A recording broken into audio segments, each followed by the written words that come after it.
continuation of the present government approach, which is heavily characterized by corruption, which is heavily characterized by incompetence, heavily characterized by divisiveness.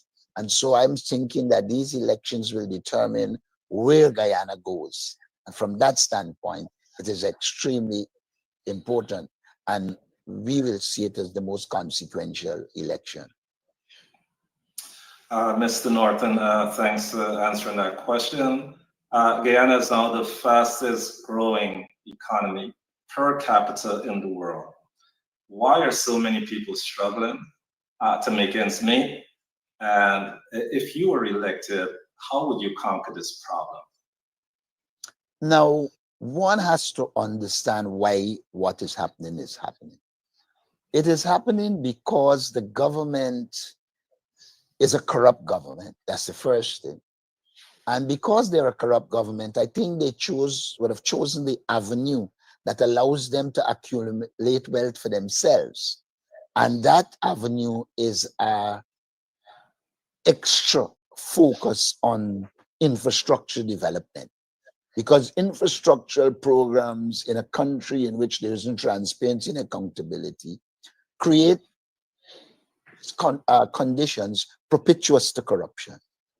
And so because of that, what you have is a lot of spending on infrastructure, but it is not infrastructure that is improving the flow of traffic, ensuring the quality of education, quality roads, etc. It's an infrastructure program that is geared towards a certain set of people accumulating wealth. Now, we will take a different approach. We believe that the basis of development is human resource development. And therefore, one of the fundamental focuses we will have is on developing the human resources, particularly ensuring people are skilled, upskilled, and reskilled so that they can fit in to an oil economy.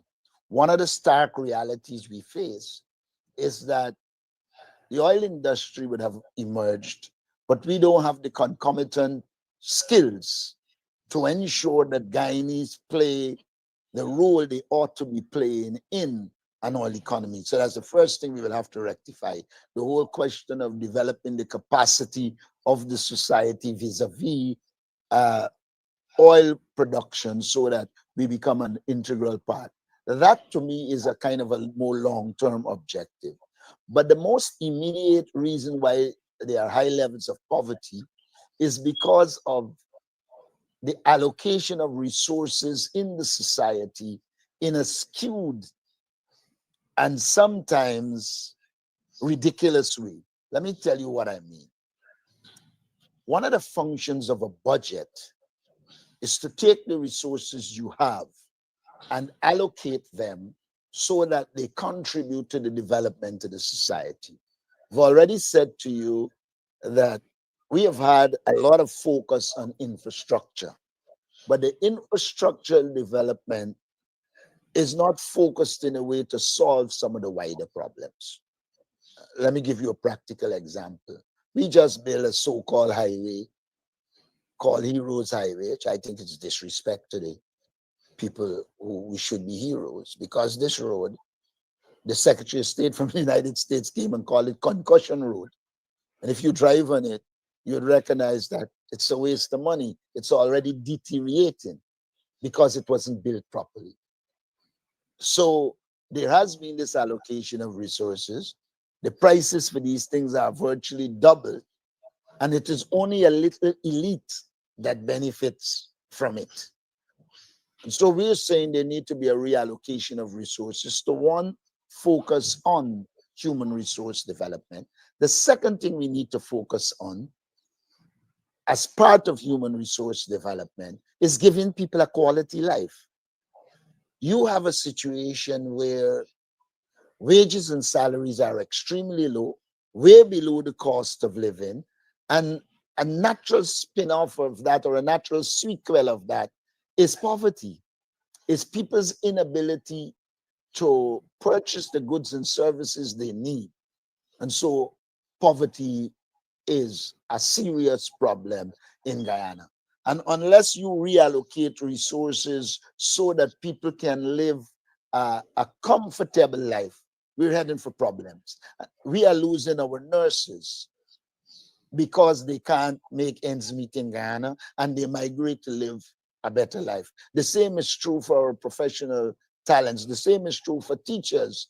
And we have got to rectify that. We have got to pay them a livable income so that they want to stay in Guyana. We also believe that housing is a serious problem, and that because of the poverty, a lot of people cannot afford a house. And the government distributes house lots without proper infrastructure, and that compounds the problem. So what we have been saying in this campaign is that we are going to develop what we call rent-to-own schemes, where the government builds houses, people are placed to live in them, they pay rent, but when the rent covers the cost of the house becomes theirs. And so we believe in that way we will house people, we will save them from having to go to a bank for a mortgage, which the resources wouldn't permit. So we'll be able to deal with the problems as they relate to housing. We also said that we are going to have a program to help people to repair their homes, etc. Because when houses are deteriorating, you are talking about a deterioration in assets, and therefore you're talking about a deterioration in the society. And so we will reallocate resources to ensure we can house people. We also believe that enough resources aren't placed into agriculture, agro-processing, and manufacturing. Look, if you have oil money and you use it on roads, etc., alone, and you are not using it to diversify the economy and widen the economic base so that there are more income coming from other activities outside of oil and gas, then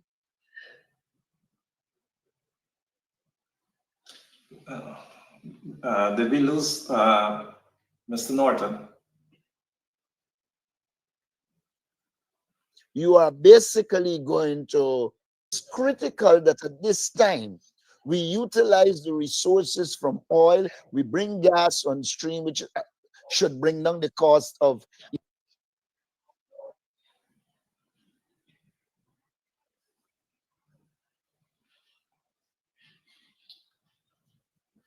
Mr. Norton, I think we're having a technical issue on your. electricity, which will allow us to progress in Mr. manufacturing.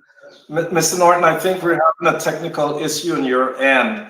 Might you have your support team check to see if your signal Well, is?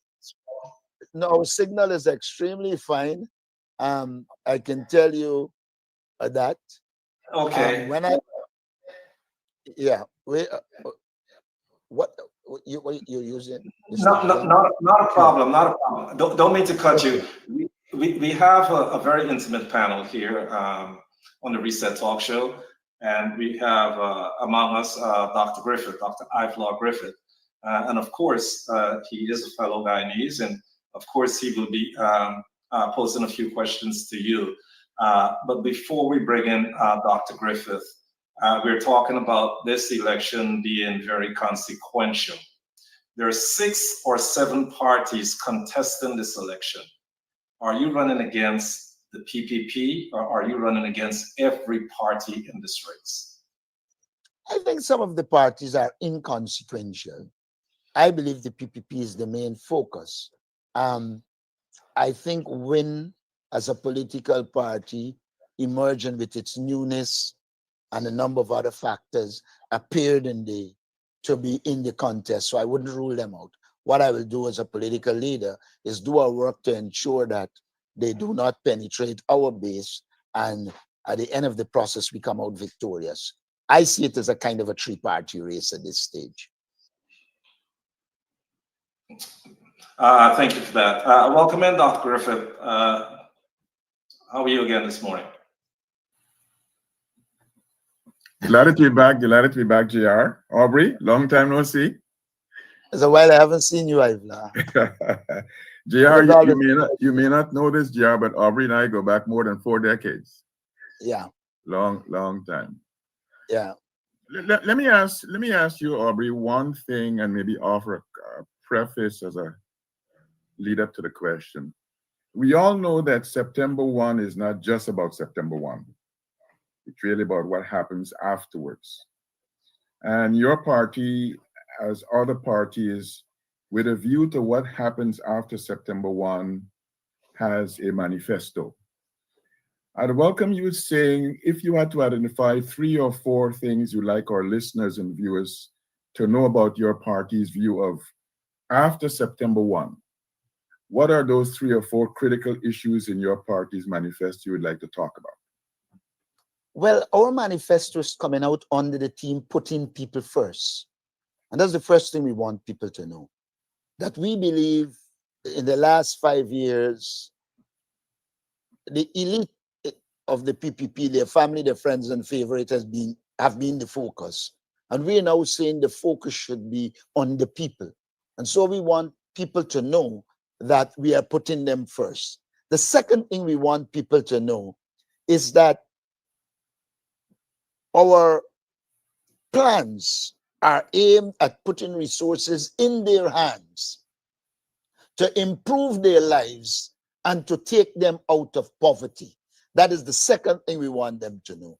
And the third thing we want them to know is that we believe that we have to restore honesty and decency to the society by ridding it of corruption and ensuring that the practices as they relate to governance are good, transparent, and accountable.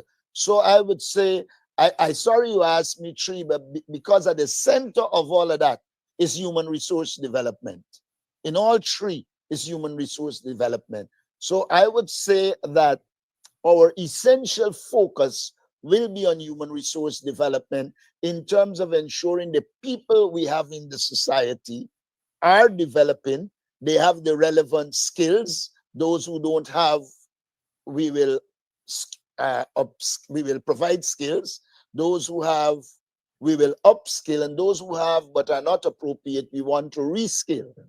And so I would say those are the key elements of focus for us in these elections, ridding corruption and ensuring that there is good governance, transparency and accountability, and that the people of Guyana are benefiting from our oil resources, while at the same time we utilize oil resources to diversify the Guyana economy. Great.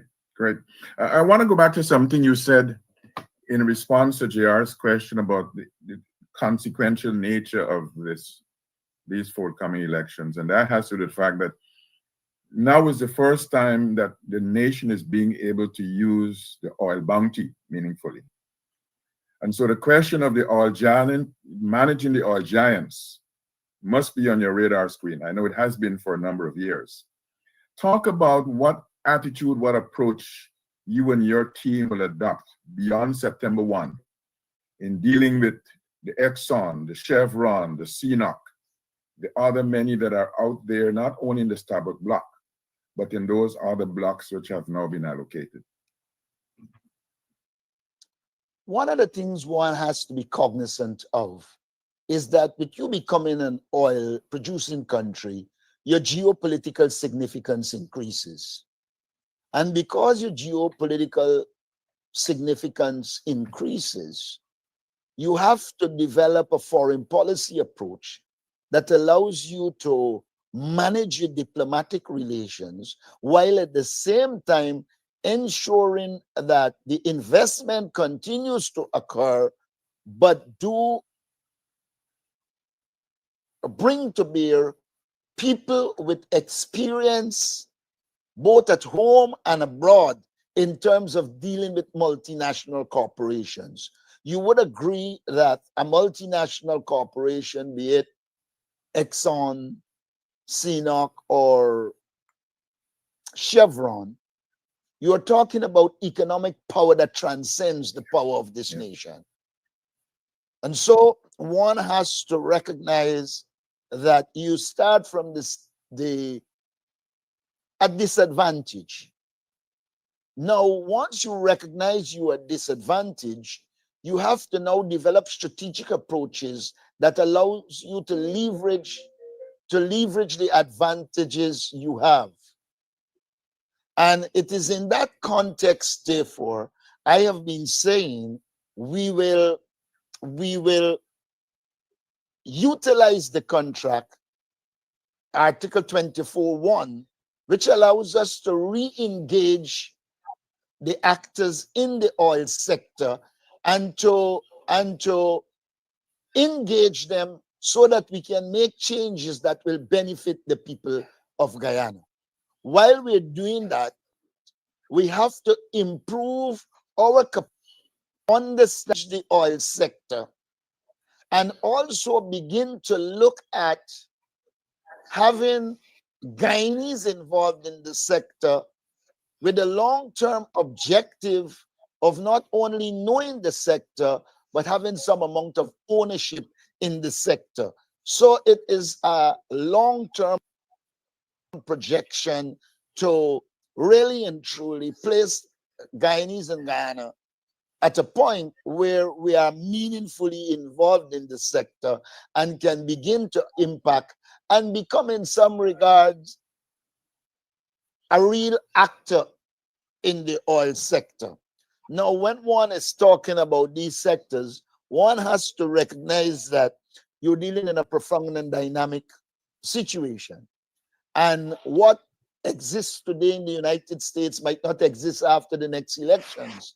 So one has to develop that flexibility and adaptability as you go along to analyze the extant international political economy and develop your strategies and approaches based on the extant situation. So I don't want to project way past, say, 2028, because you can very well be making the mistake of looking into the future based on the extant situation, and then that situation changes. So for me, one has to monitor it, one has to be extremely vigilant, and to develop your broad strategies and adapt your tactics as you move along. JR, do I have a chance to do one more question to Mr. Norton? Yeah, Mr. Norton, how much time you have with us? We'll probably go for about 5 minutes. Do you have a little bit of time? I won't want to say I have a little bit of time, but I'm prepared to be lenient. Okay, go quickly, Dr. Griffith. Aubrey, since you and I last saw each other, I think last year in Brooklyn, I have a new book. And this book looks at oil and climate change. I spent a lot of time in one of the chapters, chapter 6, looking at the vulnerability of Georgetown, looking at the vulnerability of our nation because of global warming. You may or may not know that Georgetown is on a list of 15 cities across the world, including New Orleans, including Savannah, Georgia, that are likely to be underwater by the year 2030 if there's not a different approach. I would love to hear you talk about how your government will deal with this question of climate change, of global warming, the vulnerability of Georgetown. And I say in the book, Silica City is nice, but Silica City will not save Guyana if the Atlantic Ocean does what it's projected to do and rise and rise and rise. Talk about climate change. Well, I don't think we should start at climate change. I agree that climate change impacts. I would say this. I've already said at our political rallies and at our press conferences that we have to shift Guyana to highland. And so for me, one has to begin to push our development from the Suez-Linden Highway, the highest point, way down to Letem. Because those are the lands that are going to be safe. There are also areas in the Essequibo, etc., that are high and can be utilized. So strategically, I've said, we have to begin to shift to the highlands. Now, I've argued that if any government was serious about climate change, you wouldn't make your focus the low-lying coast. We have argued throughout in the days when I negotiated the Biodiversity Convention with others, and that Ghana is a low-lying coastal state, and that we needed to develop an approach that allows us to cause the international world to see climate change as a security question and not just environmental. Because when one looks at it, it threatens the safety of thousands of Guyanese. Now, one has to recognize that Guyana exists on the coast with sea defenses. Guyana would still want to save, because the other point is there's a lot of quality land on the coast that we would like to utilize. And so there might be areas that we strengthen the sea defenses, but in the final analysis, the focus has to be to move away from the coast to the highlands and to ensure that as quick as possible, we begin to develop life in the hinterland. We have said that we will do a railway from Letem to Linden and look at the possibility of going further. So, in a nutshell, we have to shift away to the highlands, look at ways and means to protect the lowlands, while at the same time ensuring we don't affect our wider development, which is critical. Well said. Thank you very much. Mr. Norton, we didn't get a chance to touch on healthcare, crime, police reform, but I hope that you're able to come back within the next 40 days to talk about more of the things that are important in the diaspora when it comes to Guyana. But I have two quick closing questions, and just 2 minutes each, because I think this is important. Do you think the APNU party could prevail in this election without collating with any other party? Well, the issue you're raising is passé. We are already in the elections alone. We have done everything to get a coalition. It is well known that a large amount of the person from our coalition partners joined us. Our prime ministerial candidate is from the AFC, and there are others. And we do believe that we have what it takes to win the next election, and that in terms of what should have constituted the coalition, we have most of those persons with us. Okay, lastly, people on the fence who are listening or watching, what do you hope that they receive from this conversation today? They must receive that the APNU has clearly outlined its policy positions, that the APNU has a list of candidates, that the list has a high percentage of young people, a high percentage of professional skills and experience, and therefore it is well equipped to govern Guyana in the way it should be governed. The other thing I want to take away is that we are saying, and we will ensure it happens, that the APNU will return honesty to governance in Guyana and make Guyana a better place in which people enjoy a livable income. They see themselves as being placed first. And that in the final analysis, the only political party in the race that has clearly defined policies and programs that can lift Guyanese out of poverty and give them a better life is the APNU. Thank you, Mr. Norton. Thanks Thank for you. having me. Thank you for your time. But this is what I want to leave with. Guyana is the only place in the world that don't have debates when it comes to elections. Are you prepared to? I have offered to debate any candidate that is in the election. I have no problem with the debate. Well, thank you for that. Thank you for that. That's what I'm going to try to facilitate, because it's so important that we get the message, that we get the vision from the candidates in the race. Once again, thank you for joining the Reset Talk Show. And we hope to be hearing from you and your cabinet more often as we go into this race. Thank you for your time. Thanks for having us. And I have a special thank you to you. Thank you. Thank you. Well, we just heard from the opposition leader of the APNU party, Aubrey Norton. A lot of information to unpack. And I think as we go along over the next 40 days, we'll get more and more information. So continue to listen to the Reset Talk Show. We're going to go to our closings now. I want to bring in our panel.